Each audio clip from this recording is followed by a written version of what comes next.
జీవితం పురిటి నొప్పులోలే సాగే జీవనం, అప్పుల పాలాయ జీవితం పురిటి నొప్పులోలే సాగే జీవనం.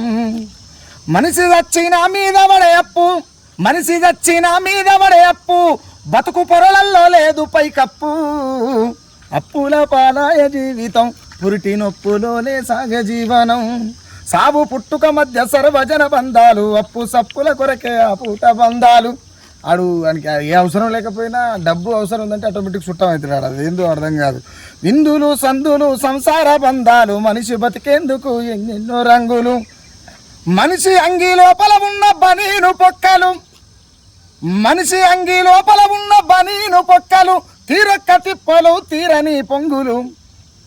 అప్పుల పాలాయ జీవితం పురిటి నొప్పులోలే సాగే జీవనం. మనిషి చచ్చిన మీద పడే అప్పు, బతుకు పొరలల్లో లేదు పైకప్పు. పిల్లలైనా అప్పే, పీనిగైనా అప్పే, పెళ్లి చేసిన అప్పు, పేరుకైనా అప్పే. ఎందుకంటే నేను ఇప్పుడు ప్రస్తుతానికి వచ్చిన దావత్ చూస్తే ఆడంబరం అదంతా చూస్తే వాడు సంవత్సరాల పొడుగుతో చేస్తాను జీతం ఎంత వస్తుందో తెలియదు. ఖర్చు మాత్రం చాలా ఘోరంగా ఉంటుంది. పిల్లలైనా అప్పే, పీనిగైనా అప్పే, పెళ్లి చేసిన అప్పే, పేరుకైనా అప్పే. అప్పులిచ్చేటోడు సాముకారిగాడు, అప్పు చెయ్యానోడు లోకములనే లేడు. అరే 100 మందిని కొట్టే వంచద్దు మరగాడు. 100 మంది ఎదురుంగొచ్చిన బాహుబలి, అది సినిమా మోదీ సినిమా చిరంజీవి కొడుకు కొడతాడు, ఆయన పేరేందో.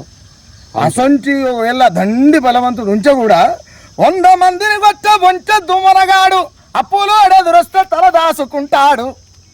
అప్పుల పాలాయ జీవితం పురిటి నొప్పులోలే సాగే జీవనం.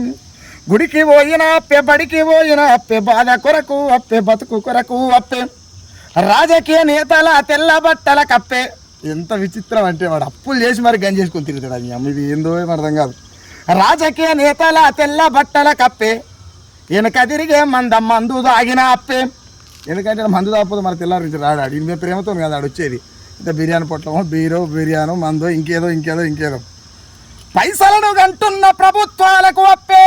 భారతదేశంలో మోడీ ఇంకెవరు వచ్చినా కూడా ఇది ఎప్పుడు చూడు ఆర్థిక వ్యవస్థలో అవస్థలనే సంసారం చేస్తున్నది. పైసలను కంటున్న ప్రభుత్వాలకు అప్పే, ఎచ్చులకు పోతే ఎడతెగనిది అప్పే. అప్పుల పాలాయ జీవితం పురిటి నొప్పులోలే సాగే జీవనం. మనిషి చచ్చిన మీద పడే అప్పు, మనిషి చచ్చిన మీద పడే అప్పు, బతుకు పొరలల్లా లేదు పైకప్పు. ప్రతోడు పేదోనికి ఒక కళ ఏందనంటే, ఎవరికైనా పేదోడని కాదు, ఉన్నోడు లేనోడైనా సరే ఇల్లు కట్టాలని ఒక కోరిక ఉంటుంది.